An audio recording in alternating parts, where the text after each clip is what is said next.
नमस्कार दोस्तों। पिछले वाले अध्याय में हमने दो टॉपिक पढ़ा था। एक सत्कार्यवाद था और दूसरा प्रकृति थी। हमने प्रकृति के बारे में विस्तार से बता दिया है। प्रकृति एक है, प्रकृति अचेतन है, वो सारी चीज़ें, प्रकृति तीनों गुणों से युक्त है। ये जो भी चीज़ें आपको जाननी होगी, आप पिछले वाला वीडियो देखेंगे तो आप उसे जान पाएंगे। आज जो हम डिस्कशन करने वाले हैं वो करने वाले हैं पुरुष के बारे में। सांख्य को इसी कारण से द्वैतवादी दर्शन भी कहा जाता है, द्वैतवाद कहा जाता है। द्वैतवाद कहने का सबसे बड़ा कारण ये है कि वो एक पुरुष को मानता है और एक प्रकृति को मानता है। प्रकृति का चर्चा हमने कर लिया है, हम पुरुष की चर्चा आगे करने वाले हैं। पुरुष क्या होता है, जिसको आज आप सांख्य में पुरुष कहते हैं, अन्य दर्शन उसी को अपने दर्शन के अंतर्गत आत्मा कहते हैं। तो जो सांख्य के अंदर पुरुष है, जो सांख्य के अंदर पुरुष है, वही अन्य दर्शनों में सेल्फ है, आत्मा है।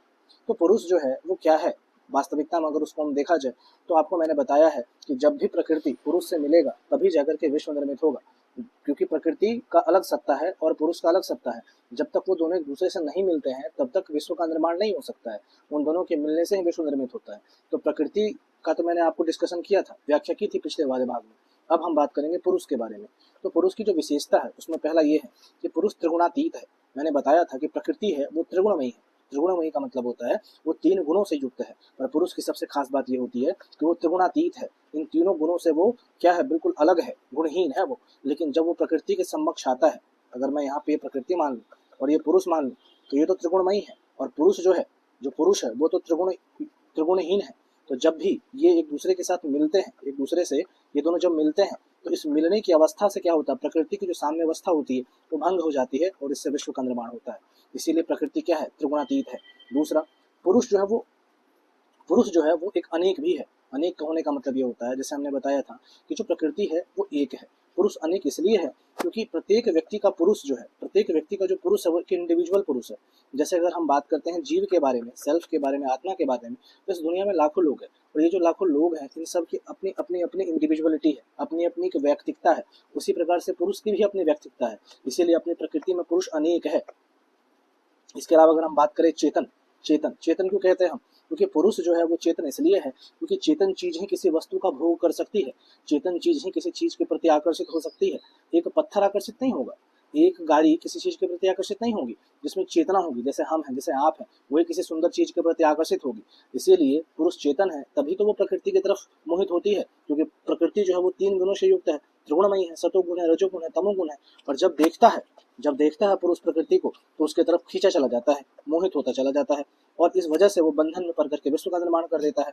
इसके अलावा पुरुष जो है वो निष्क्रिय है, उसके अंदर अपनी कोई सक्रियता नहीं है, लेकिन जब वो प्रकृति के समकक्ष आता है, प्रकृति के समीप आता है, तो उसके अंदर सक्रियता अपने आप हो जाती है, सक्रियता अपने आप आ जाती है। तो पुरुष की सिद्धि को लेकर के सांख्य दर्शन ने बहुत अच्छे प्रमाण दिए हैं कि पुरुष के अस्तित्व को सिद्ध कैसे करें। उनके ऊपर बहुत सारे सवाल उठे कि पुरुष के अस्तित्व को आप कैसे प्रमाणित करोगे कि पुरुष वास्तविकता में है और वो प्रकृति से मिलता है। तो सांख्यकारी का सूत्र, जो ग्रंथ मैंने पिछले अध्याय में भी आपको बताया था, सांख्यकारी का सूत्र में बहुत अच्छा वर्णन किया गया है उसको लेकर के। उसमें लिखा गया है कि संघात प्रार्थवात त्रिगुणादि विप्रयात दिष्टनात् पुरुषोस्ति भोक्तृभावात् केवल यार्थ प्रवृत्तिश्च। अब यहाँ पर इसका मतलब क्या है, इसको हम तोड़ के समझे। पहला हम समझते हैं संघात परार्थवात क्या होता है। संघात का मतलब होता है सावयव, या फिर आप इसको कह दो संघात का मतलब जो मिल करके बनी है, मिल करके जो चीज बनती है उसको आप संघात कहते हैं या सावयव कहते हैं। तो विश्व की जितनी भी वस्तुएं होती हैं वह सभी सावयव वस्तु होती है, संघातमय वस्तुएं होती है।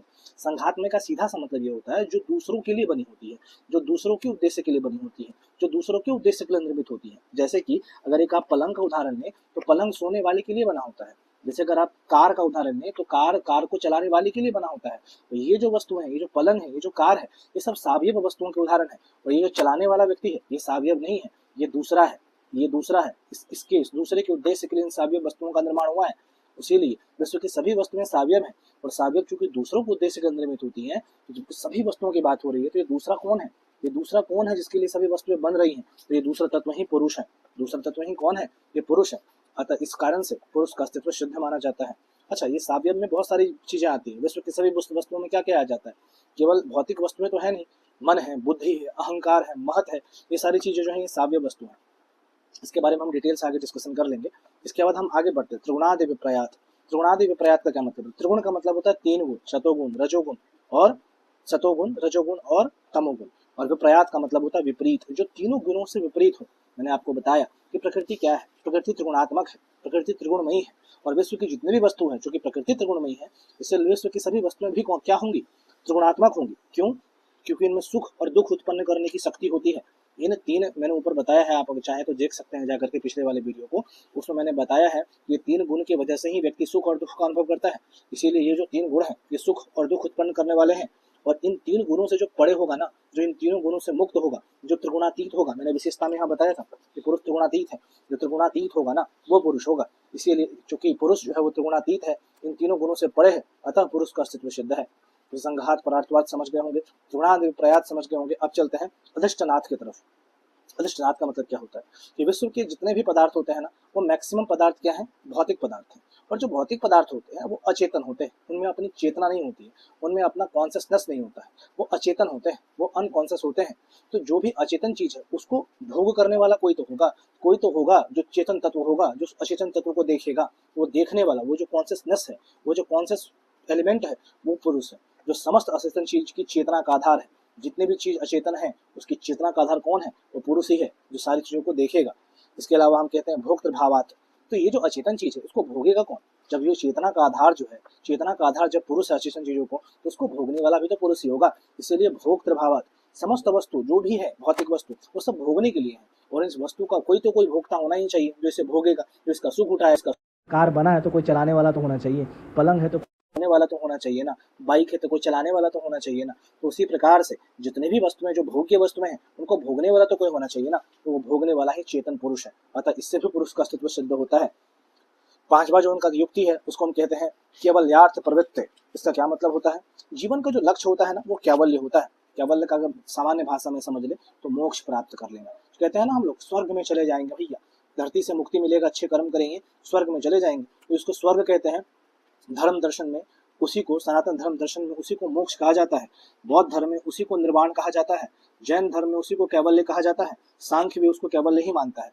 ठीक है, तो अलग अलग लोग अलग अलग तरह से उस चीजों की व्याख्या करते हैं। जैसे न्याय पढ़ेंगे तो उसे निःश्रेयस कहता है, अपवर्ग कहता है। हर लोग अपने अपने हिसाब से, मोक्ष नाम अलग अलग है उसके। तो इसी प्रकार से कैवल्य, सांख्य कैवल्य को मानता है। जीवन का जो चरम लक्ष्य है ना वो मोक्ष प्राप्त करना है, कैवल्य प्राप्त करना है। और इसकी प्राप्ति कौन करेगा, तो अचेतन सत्ता तो करेगी नहीं, पत्थर तो नहीं करेगा, है कि नहीं, करेगा कौन, पुरुष नहीं करेगा, जो चेतन होगा, जिसके अंदर चेतना होगी, जिसके अंदर कॉन्शियसनेस होगा, और वो चेतन जो है, वो जो कॉन्शियसनेस होगा जिसके अंदर, वो पुरुष ही होगा। तो जो जीवन का चरम लक्ष्य है उसकी प्राप्ति करने के लिए जो प्रयास करेगा वो चेतन पुरुष ही करेगा। अब यहाँ पर एक सबसे बड़ी बात है कि जैन धर्म में एक चीज है, जैन धर्म क्या कहता है ना कि जितनी भी वस्तुएं इस दुनिया की हैं वो सब क्या है, जितनी भी वस्तुएं इस दुनिया की हैं उन सब में आत्मा का वास है, चाहे वो सजीव हो चाहे निर्जीव हो। इसीलिए चूंकि बहुत सारी आत्माओं की बात जैन धर्म करता है, इसीलिए हम जैन धर्म के सिद्धांत को अनेकात्मवाद कहते हैं। हम जब पढ़ेंगे जैन दर्शन उसको समझाएंगे। लेकिन जैन धर्म के ही पद चिन्हों को फॉलो करता हुआ सांख्य भी है, हालांकि सांख्य पहले आया, जैन धर्म तो बहुत बाद में आया। तो हम ये यूँ कह सकते हैं कि सांख्य के बातों को जैन फॉलो कर रहे हैं। तो सांख्य जो है, जो सांख्य है वो भी अनेकात्मवाद को मानता है। अनेकात्म का मतलब क्या है, अगर इसका हम संधि विच्छेद करें, इसको हम तोड़ें, तो अनेकांतवाद का मतलब होता है अनेक और आत्म। जहाँ अनेक आत्मा होती है उस विचारधारा को अनेकांतवाद कहते हैं। तो सांख्य भी आत्मा को अनेक मानता है। तो उसके लिए वो क्या प्रमाण देता है, सांख्य का आत्मा के अनेकता के संबंध में क्या प्रमाण है। तो पहला जो प्रमाण देता है वो कहता है व्यक्ति के जन्म मरण में विभिन्नता है। व्यक्ति के जन्म मरण में क्या है, विभिन्नता है। इसका क्या मतलब हुआ, जन्म मरण में विभिन्नता का मतलब है जब एक व्यक्ति कोई जन्म लेता है तो उसके साथ आप देखेंगे कि दूसरे व्यक्ति की मृत्यु होती है। अगर यदि एक ही व्यक्ति के अंदर एक ही आत्मा होती तो एक व्यक्ति के मरने से तो सभी मर जाते, और एक व्यक्ति की जब जन्म होती, एक व्यक्ति का जब जन्म होता तो उसके जन्म लेने से सभी का जन्म हो जाता, और ऐसा नहीं होता है। इसीलिए क्योंकि अगर एक व्यक्ति होता तो एक व्यक्ति अगर मरा तो 600 करोड़ लोग पूरी दुनिया के अंदर है, तो एक आत्मा है, तो एक के मरने से सभी की आत्मा मर गई, और एक के जन्म लेने से सभी का जन्म हो गया। चूंकि ऐसा नहीं होता है इसीलिए क्या है, यहाँ पर आत्मा अनेक है। तो व्यक्ति के जन्म मरण विभिन्नता के प्रमाण हम दे सकते हैं। फिर व्यक्ति के जो कर्मेंद्रिय है और जो ज्ञानेंद्रिय है उसमें भी विभिन्नता है। कोई व्यक्ति आप देखोगे बहरा होता है, कोई व्यक्ति देखोगे आप लंगड़ा होता है, कोई व्यक्ति देखोगे अंधा होता है।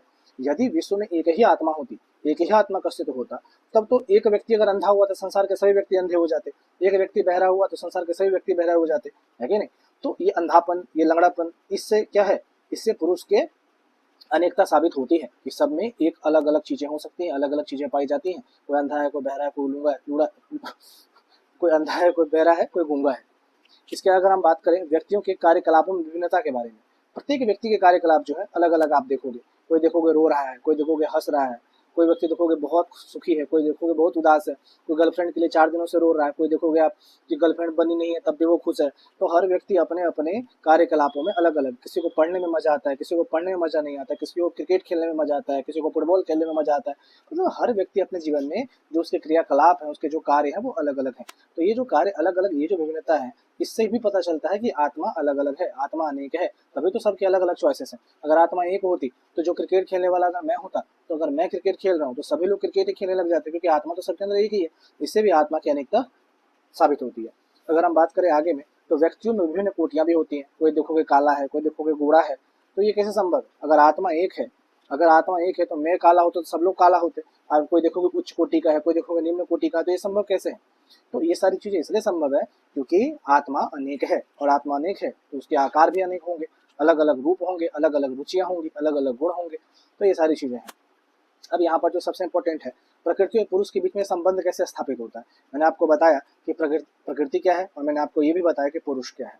अब हम ये समझेंगे कि प्रकृति और पुरुष का संबंध क्या होता है। जब भी संबंध की बात करें तो हम यहाँ तुलना कर देंगे प्रकृति और पुरुष के बीच में। ये प्रकृति जड़ है, ऊपर भी बता चुके हैं, प्रकृति विषय है, प्रकृति त्रिगुणात्मक है, प्रकृति एक है, प्रकृति सक्रिय है, प्रकृति बंधन का कारण है, प्रकृति परिवर्तनशील है। ये सारी चीजें मेरे ऊपर बताई हुई है। कुछ चीजें अगर इसमें नहीं है तो आप जान लीजिए। प्रकृति जड़ है, जड़ है का मतलब आपको बता ही दिया है मैंने ऊपर में भी कि क्या होता है जड़ होने का मतलब। बस इसमें कोई अपनी चेतना नहीं है, ये अचेतन है। लेकिन जब पुरुष आता है, पुरुष की चेतना इसमें मिलती है, तो ये भी क्या होती है? चेतन हो जाती है, चेतनवत हो जाती है। चेतन नहीं होती, चेतनवत हो जाती है और विश्व का निर्माण करती है। प्रकृति क्या है? विषय है। विषय का मतलब है जिसको आप पढ़ेंगे, तो पढ़ने वाला कोई तो होना चाहिए, जानने के लिए कोई तो होना चाहिए उस विषय को, तो जानने वाला है वो पुरुष है। यानी पुरुष ज्ञाता है, और जो जानने योग्य होता है वो ज्ञेय कहलाता है। तो प्रकृति ज्ञेय है। अगर हम बात करते क्या है, प्रकृति त्रिगुणात्मक है, 3 गुणों से युक्त है, सतोगुण, रजोगुण, तमोगुण। और यहाँ पे जो पुरुष है वो त्रिगुणातीत है। अगर हम बात करें, प्रकृति एक है और पुरुष अनेक है, प्रकृति सक्रिय है, पुरुष निष्क्रिय है, प्रकृति बंधन का कारण है, क्योंकि यही तो बंधन में डालती है पुरुष को। जब सुंदर चीजें होती है वो हमेशा आपको बंधन में डालेंगी।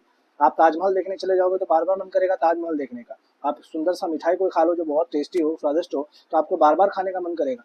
तो ये जो सुंदरता है, ये जो स्वाद है, जो सुंदरता के रूप में आपके सामने प्रकट हो रहा है, इसी से तो आप मोहित हो रहे हैं। तो पुरुष जो है, पुरुष जब भी इस बंधन में फंसता है वो मोहग्रस्त हो जाता है, और उसे लगता है कि वही राजा है कि नहीं। इसके अलावा प्रकृति परिवर्तनशील है, जबकि पुरुष जो है वो अपरिवर्तनशील है, इसमें कोई परिवर्तन नहीं होता है। ठीक है। अब यहाँ पर सबसे बड़ा सवाल ये आता है यहाँ पे कि जब प्रकृति और पुरुष दोनों की अलग अलग सत्ता है, तो फिर दोनों जुड़ कैसे जाते हैं, ये दोनों एक कैसे हो जाते हैं? यहीं पर तो द्वैतवाद है। जो द्वैतवाद है, जिसको हम कहते हैं कि सांख्य द्वैतवाद का समर्थक है, वो कैसे हो जाता है? सवाल तो यही है कि अद्भुत संबंध जो एक दूसरे को जो प्रभावित करता है वो कैसे होता है। तो इसका जैसे इसमें एक उपमा दिया गया है सांख्य के द्वारा।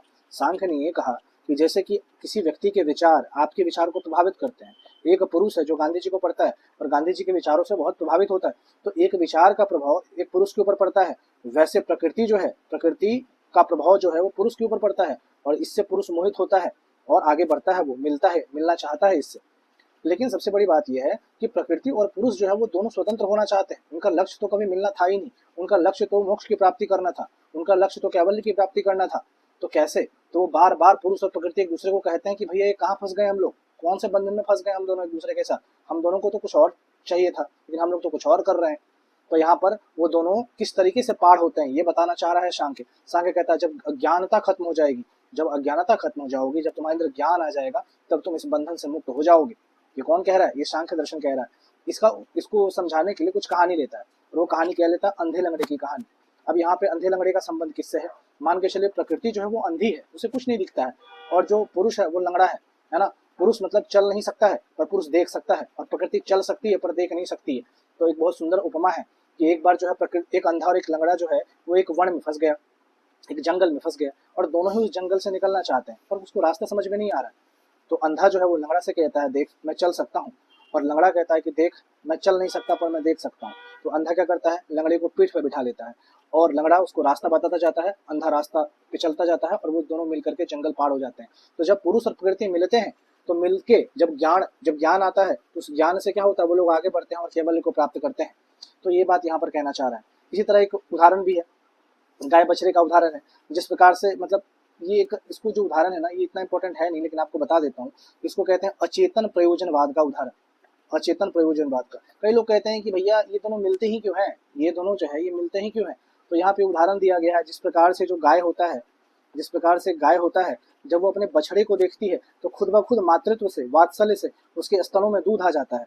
ठीक है, उसी प्रकार से जब पुरुष प्रकृति को देखता है तो खुद अचेतन है प्रकृति, प्रकृति में चेतना नहीं है, लेकिन जब पुरुष देखता है तो वात्सल्य के कारण से प्रकृति के अंदर चेतना आ जाती है, चेतनवत हो जाती है, वो मिलना चाहती है वो पुरुष से। तो ये सारे उदाहरण दिए गए हैं। तो इस प्रकार से आप जो है समझ सकते हैं चीज़ों को। बाकी इस वजह से जो है थोड़ा सा इसके द्वैतवाद का खंडन भी हुआ है कि जो दो चीज़ें स्वतंत्र हैं, जब दो चीज़ें स्वतंत्र हैं तो वो मिलना ही क्यों चाह रही हैं, उसको लेकर के इसकी बहुत सारी आलोचना भी हुई है। बहरहाल अब हम बढ़ते हैं विकासवाद के सिद्धांत की तरफ।